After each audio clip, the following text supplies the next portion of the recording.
Good morning, and welcome to the Boating Facilities Program webinar. We are so excited for you to join us today to kick off our fall grants programs. I'm Dan Hawes. I'm an outdoor grants manager here at the Recreation and Conservation Office, and I'll be presenting the Boating Facilities Program webinar. Today in this webinar, I will give you an overview of the Boating Facilities Program, or BFP for short, show you how to apply for a grant, cover application and match requirements, touch on the evaluation process, give tips for success, and at the end of the presentation, I can help answer questions. Also, it's important to note that this webinar is being recorded and will be posted on the RCO website for future reference. The Recreation and Conservation Office is led by a governor-appointed director, and the Boating Facilities Program is overseen by the Recreation and Conservation Funding Board, which is made up of 5 citizen members and 3 state agency members. Today, we have the honor of having Mr. Scott Robinson, the RCO Deputy Director, here with us, and he'd like to say a few words. Scott?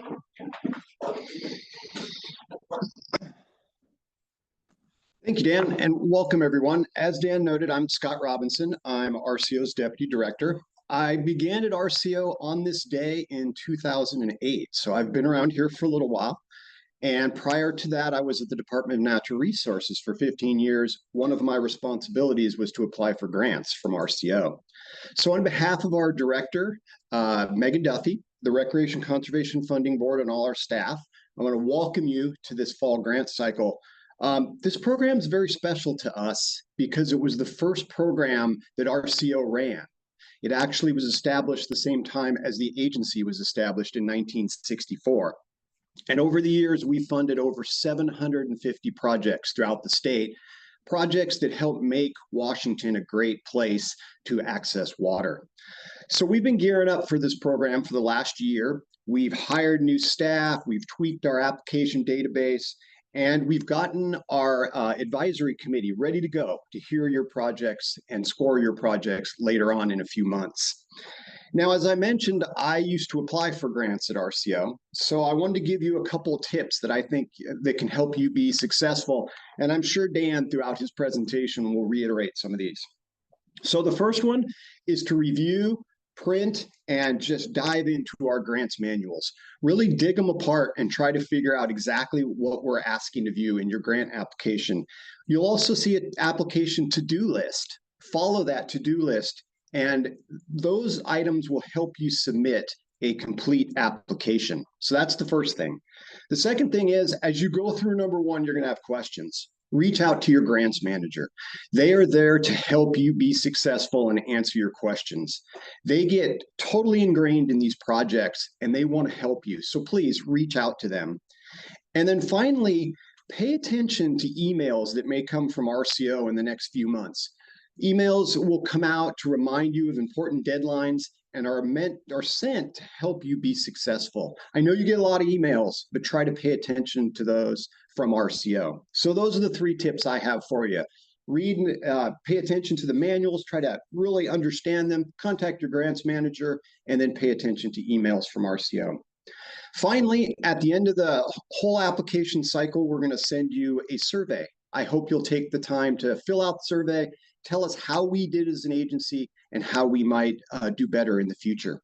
So that's it for me. I wish you the best of luck, and I look forward to seeing your projects over the next several months. I'm going to turn it back over to Dan. Thank you.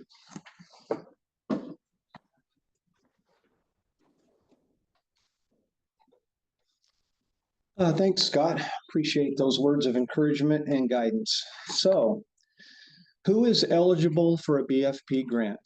There are 2 categories. BFP local grants are available to city, towns, and county governments, Native American tribes, and special purpose districts like port districts, public utility districts, and parks and recreation districts.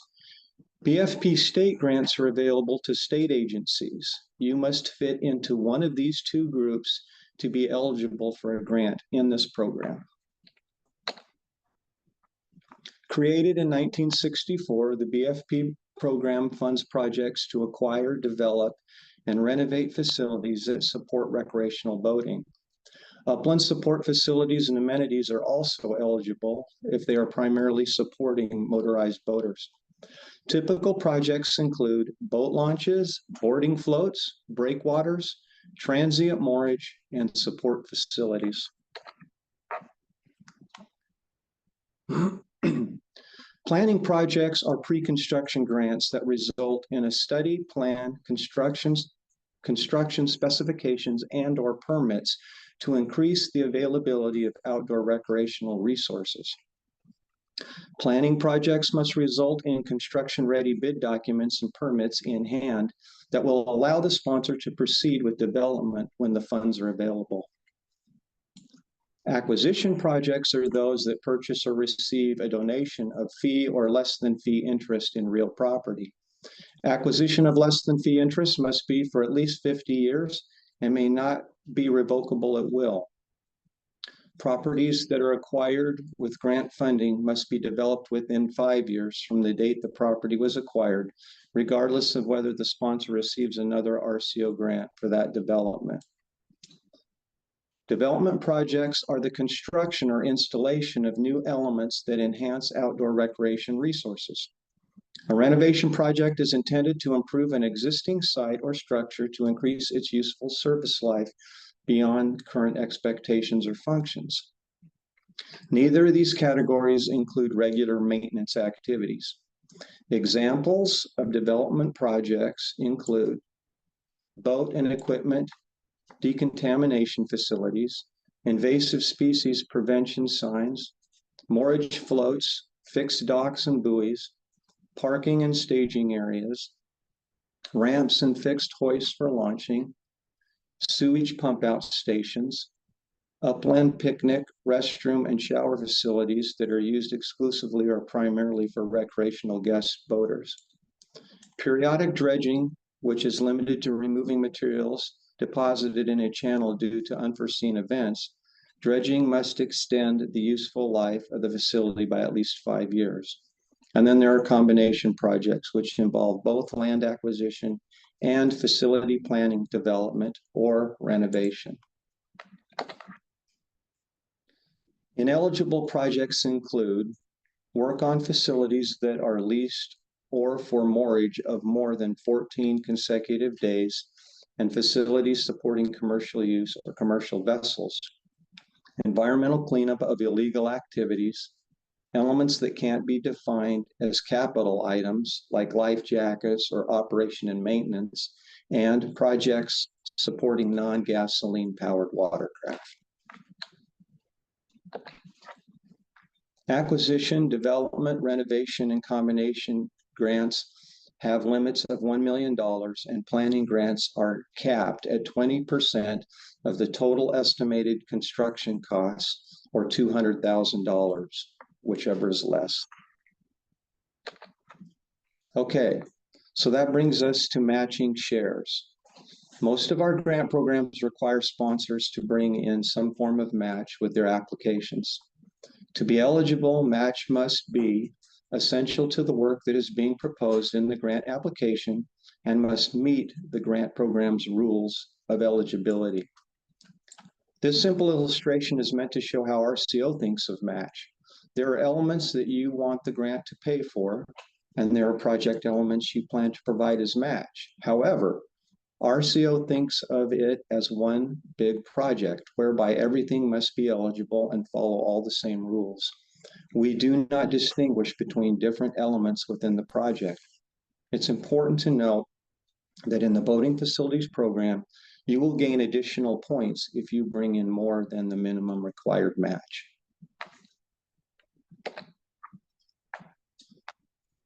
State agencies are not required to provide any match, but can earn 1 point during the evaluation process if 10% of the total funding comes from non-government sources. Local agencies and tribes need to provide at least 25% matching share, of which 10% must come from non-state, non-federal contributions. They can earn up to 3 additional points in evaluation by providing an increased matching share. Match can come in a variety of forms, such as appropriations or cash, the value of the applicant's expenses for labor, which is force account, materials and equipment, the value of donated real property, and other grants. Speak with your grants manager about your matching sources early so we can make sure it's all eligible. In all instances, match needs to be reasonable and a necessary part of the project to be included. To reiterate, RCO does not distinguish between what is funded by grant funding or by sponsor match. So all items being included as match must also be eligible in the program. RCO grant funds are intended to be the last piece of the funding puzzle of a project, not the first. You will need to be able to certify that you have your matching resources in hand before receiving the grant funding. This is to ensure that projects that receive funding are going to be completed on time and aren't going to be delayed because the applicant isn't able to raise the funds needed to do the project. You will need to certify all of your match by May of 2025 in order to remain eligible for RCO grant funding. Now we will cover the application timeline. The first step of the process is to make sure that you have submitted your outdoor recreation conservation plan to RCO by September 3rd, 2024. This is a requirement to continue with the application process. You will then have the next 2 months to work on the first draft of your application, which will be due on October 31st. You will then be invited to participate in technical review, an opportunity for you to present virtually in front of the evaluation committee and receive feedback on your project. This will take place on November 18th and 19th. Shortly after technical review, your application will be returned to you with comments from the evaluators and from your outdoor grants manager, and you will have until January 15th to incorporate that feedback, make changes, and resubmit your application.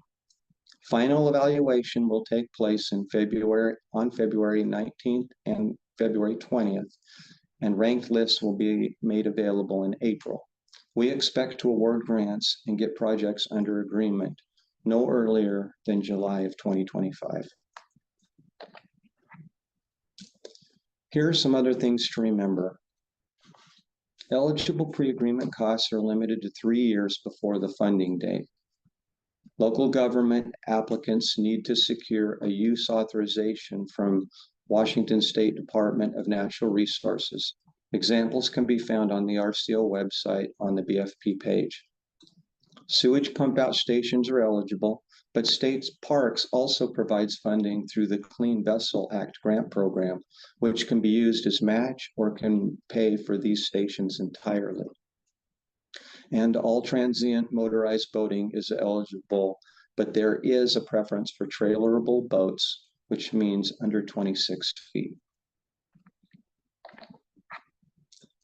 The Recreation and Conservation Funding Board requires all organizations who are applying for grants for the first time to submit a legal opinion that states that the applicant is eligible to receive funding for recreation or conservation projects. More information and a template can be found on the RCO website. If you need to acquire property for your project before you have a signed grant agreement, you can apply for a waiver of retroactivity. Waivers of retroactivity do not guarantee RCO funding, but keeps acquisitions eligible for funding for 2 grant cycles from the date that the waiver is issued. If this is a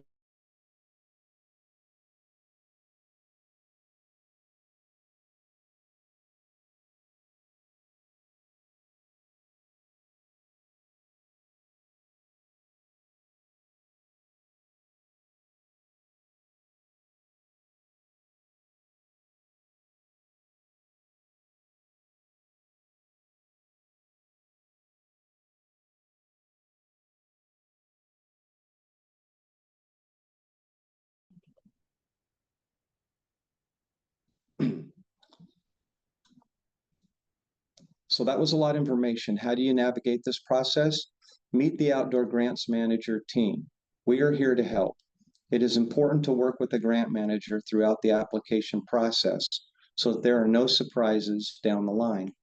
If you're thinking about applying for a BFP grant, I would suggest reaching out to your grant manager as soon as possible. So it's important to utilize both resources equally, your grants manager and the RCO website. I will go over some of the website resources with you today. All our manuals, program information, to-do list, and templates are all online. To view the BFP materials, go to rco.wa.gov, click on the Grants menu, and select BFP. When you land on the BFP page, you can see that many resources that are specific to the program. To access the BFP manual, click on the blue rectangle at the top of the page. The to-do list is a helpful step-by-step guide of the entire process and describes all required attachments. You will also find required forms here as well as other needed and helpful resources.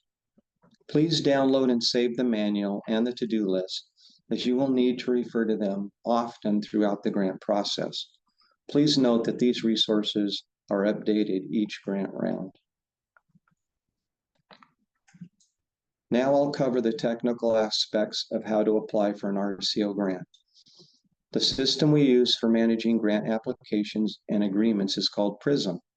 The best way to access Prism is by using Edge, Chrome, Firefox, or Safari. Internet Explorer or other browsers are not recommended. You can access Prism from our website. Go to the Prism page and click on Prism Online. This launches the system starting with the logon page. New users will need to create a new account. Once you have an account, you log on from the same screen. If you have any issues with logging in, please reach out to the Outdoor Grants Manager for your geographic area. They will be happy to help or direct you to Prism technical staff as needed. However, you now need to set up a Secure Access Washington or SAW account first in order to access Prism. So when you follow the link on our website, you may see this instead. Don't be alarmed. Once you have created a SAW account, you can link it to Prism. Click Add a New Service, and it will take you to this screen. We have had reports that going alphabetically has been more successful than searching for our agency. Look in P for Prism and select it there. From there, you will be able to enter Prism. This is the first page you see when you log on. It displays some overall information about your or your organization's projects. To start a new grant application, click on the orange box on the top left that says New Application. This is the first page where you will fill out general information and find more tools for getting started.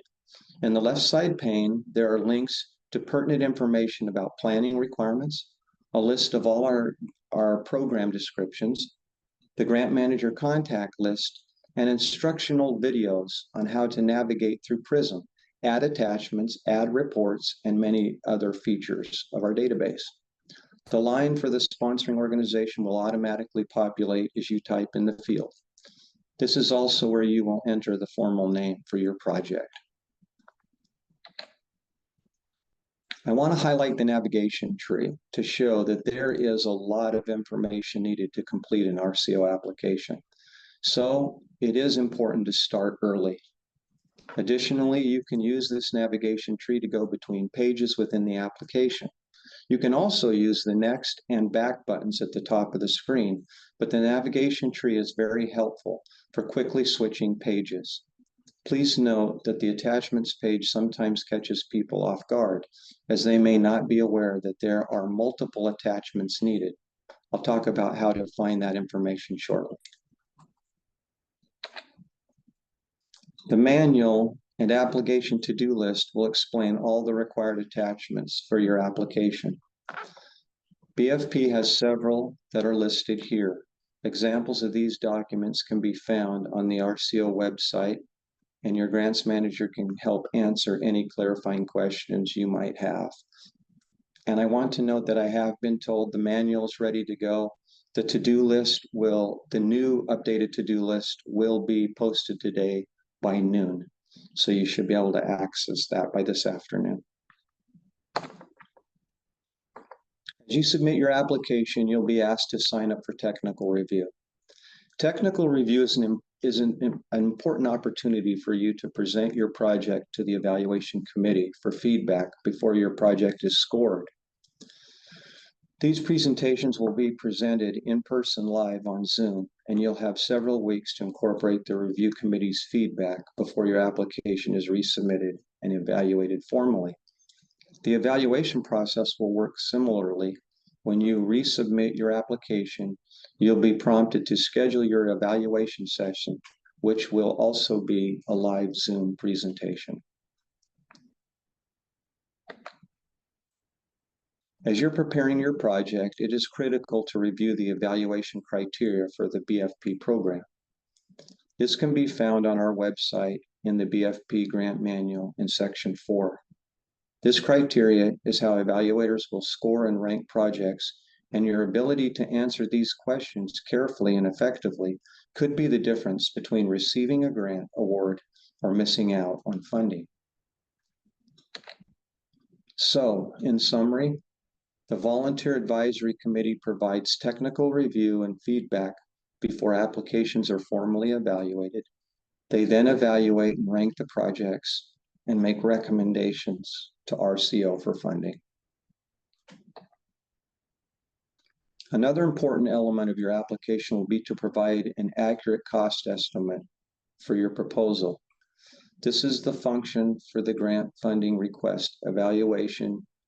This is the foundation for the grant funding request evaluation and ultimately the approved amount for a successful award. So it's very important to consider as much as you can up front, such as project feasibility and permit requirements, the fair market value of any property being acquired, fiscal requirements such as bidding rules and paying prevailing wages, and you will need to plan for inflation since grant awards will not be made until July of 2025. Under Governor's Executive Order 21-02, every project must be evaluated for potential impacts to cultural and historic resources or to buildings and structures 45 years and older. The review is coordinated by RCO, and the results may indicate that further investigation or mitigation will be required, such as a survey or monitoring. We strongly encourage you to add money to your project budget for potential cultural resources work, just in case it's needed. Unfortunately, we don't complete the cultural resources review of the project proposal until after your application is submitted. So it's important to add this specific funding to your application up front, as you cannot add it later. And remember that you must receive clearance from RCO before starting any ground disturbing activities. And that one is very, very important. Another important consideration when developing your project scope and budget is designing your facility to be barrier-free and accessible to all. Our agency has a commitment to making developed sites open and accessible to the greatest extent possible. And it's much easier and more cost-effective to incorporate these considerations up front in the project than through change orders and contract amendments later. We have several resources on our website to assist you with making your project accessible. Okay, a few points about project implementation. Projects should be ready to implement upon funding. For this grant cycle, as I've mentioned before, that will be July of 2025 at the earliest.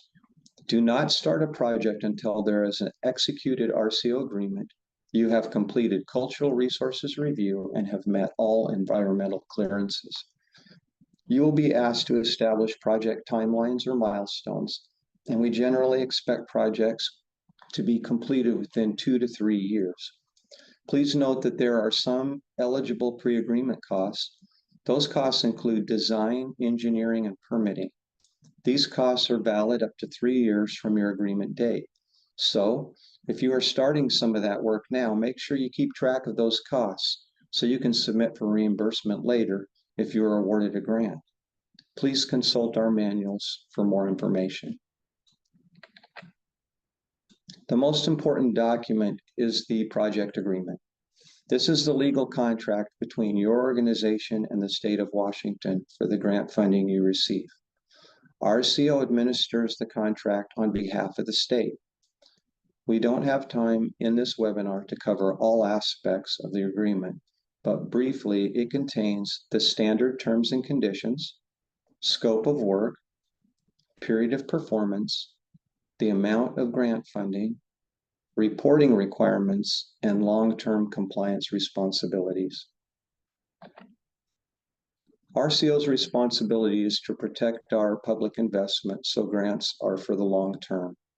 If the project is an acquisition, a deed of right must be recorded prior to final reimbursement. And for development or restoration projects, the site must remain open and available for the public, generally in perpetuity. We strongly recommend that you take a look at Manual 7, which is our long-term obligations manual, so you have a clear understanding of these responsibilities.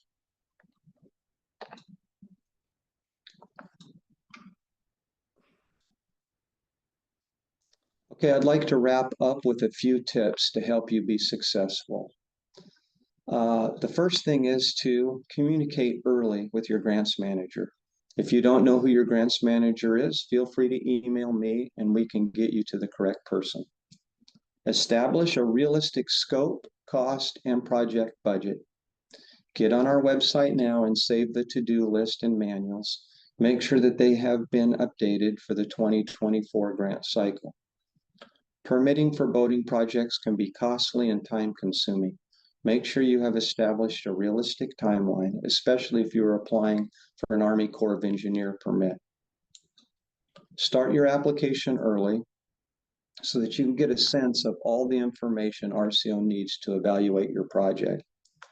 Start gathering letters of support to show that there is community support for your project. Be sure to include money for cultural resources cost and plan extra time for permitting, and be sure to build enough money into your proposal that you can complete all of these requirements. This concludes the Boating Facilities Program webinar, and I'd be happy to answer any questions that anyone may have.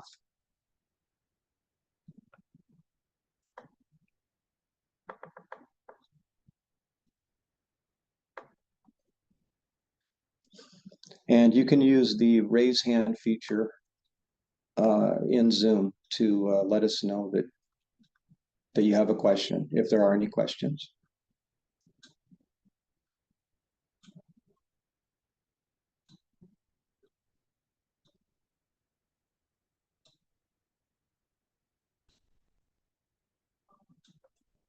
Okay.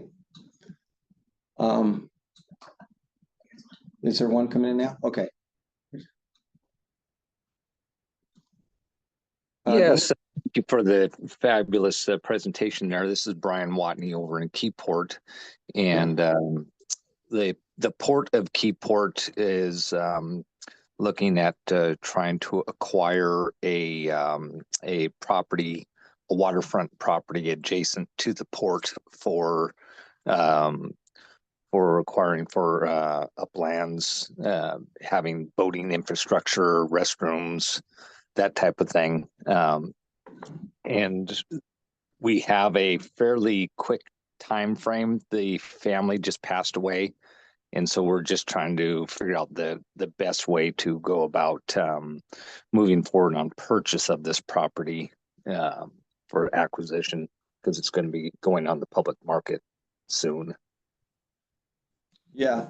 So Brian, what you'd want to do is first and foremost, I would reach out to your grant manager for that area and discuss with them the particulars of the acquisition, the timeline of the acquisition, and how the land is going to be used, just to make sure that everything's eligible.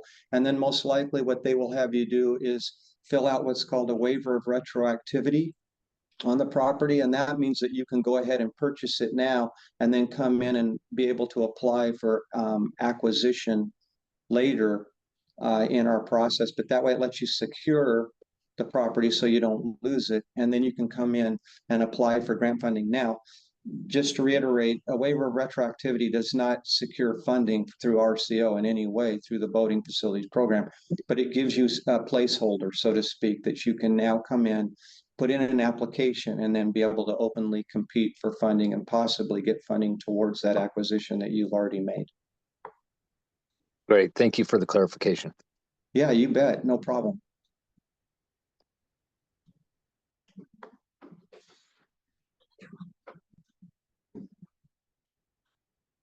Yeah, Aaron. Hi, thanks.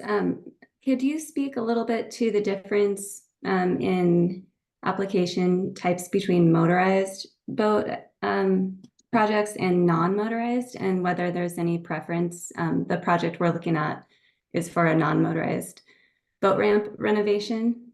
So yeah, just wondering about that. Yeah, so under the boating facilities program, this program is mainly set up for motorized boating. Now, it doesn't mean that facilities built for motorized boats, trailerable boats, doesn't get used occasionally by those vessels that are non-motorized. We're sure that that probably happens on the water, but this program isn't specifically designed to fund those types of projects. We have possibly other projects that might work for the type of facility you're wanting to do if it's just a hand-launched, non-motorized facility, but you would want to talk to your grant manager about that to work out to see if we have something that's eligible.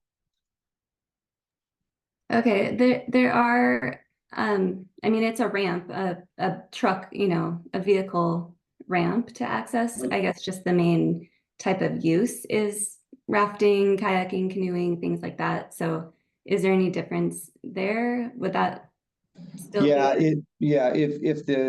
If the emphasis on the recreational activity that's happening is going to be mainly non-motorized, then even though it's a ramp that's being built, it wouldn't really work well for this program.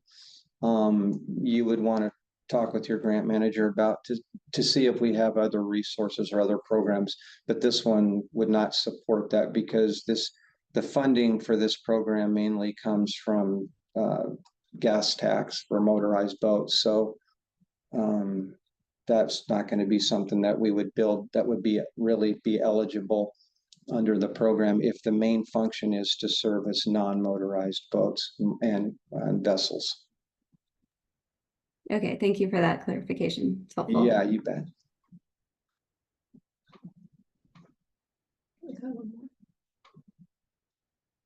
Yeah, Randy, go ahead. Hi, yeah, I'm with Fish and Wildlife over in Spokane, and I had a question about the technical review and the final presentation. You had mentioned that would be in virtually in Zoom. Is there an option for doing that in person, or is it just totally set for virtual? Just to comment, it seems like if you had it just totally in Zoom, you would have the potential for technical problems. That's all. Yeah, I appreciate that concern. We do not offer that anymore. We used to,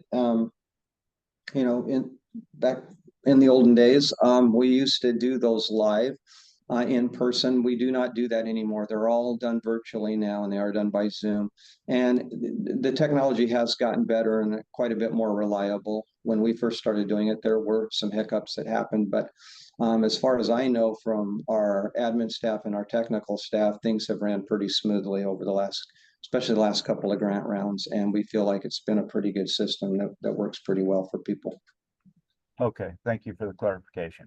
Yeah, you bet.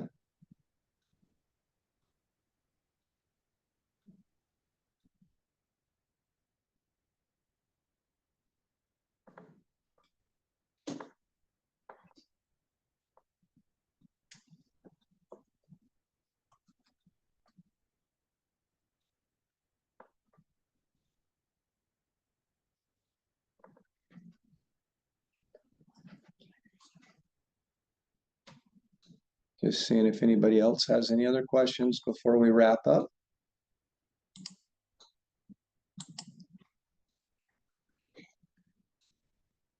Oh, this looks like we've got one here in the chat. Let me look at this. Okay,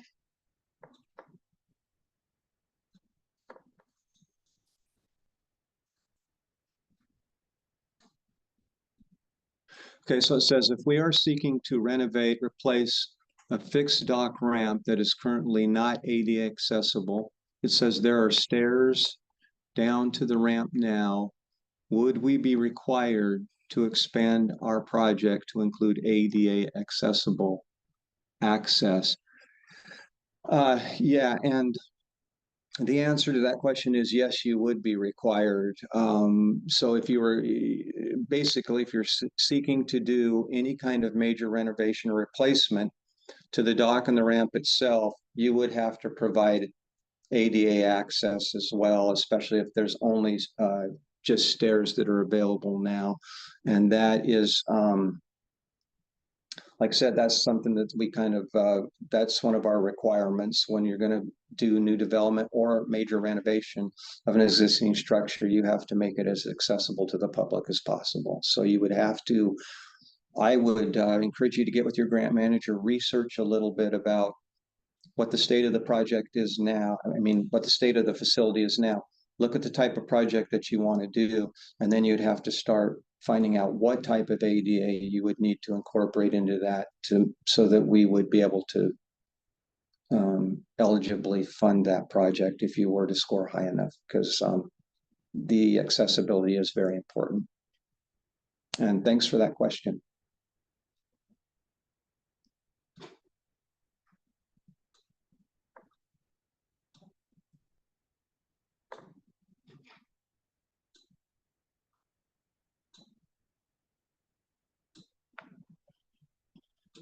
Okay, well, I think that's probably about it. Really appreciate everyone's time today. We are excited for this grant round coming up. We're excited to work with you. Any and all ideas that you may have of projects, whatever they might be, get a hold of your grant manager. We will be able to let you know if they're eligible or not eligible.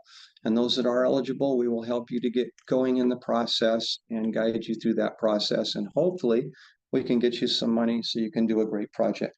I appreciate everybody's time today. Thank you so much. Take care and goodbye.